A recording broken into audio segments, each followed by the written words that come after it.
Hello guys, for today's video, pupunta ako doon sa isang Pilipina na nakilala ko pa lang.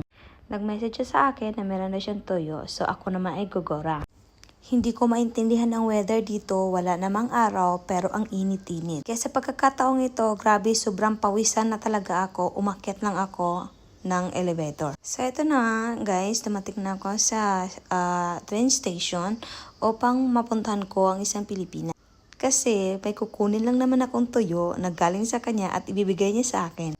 Kaya thankful talaga ako sa kanya na binigyan ako ng tuyo. Matagal-tagal na din akong hindi nakakain ng tuyo. Pinupuntahan ko siya doon sa kanyang trabaho. At habang naghihintay ako, nakita ko to isang robot na naglilinis. Iba na talaga ang panahon na ngayon or on technology na talaga, lalong-lalo na dito kung saan kami nagtatrabaho. Kakain sana kami sa labas kaso lang may sakit siya kaya hindi muna kami kakain together. Kaya eto na, kumakain ako mag-isa at ito yung in-order ko. Kahit medyo marami-rami siya pero naubos ko talaga at unrice yan.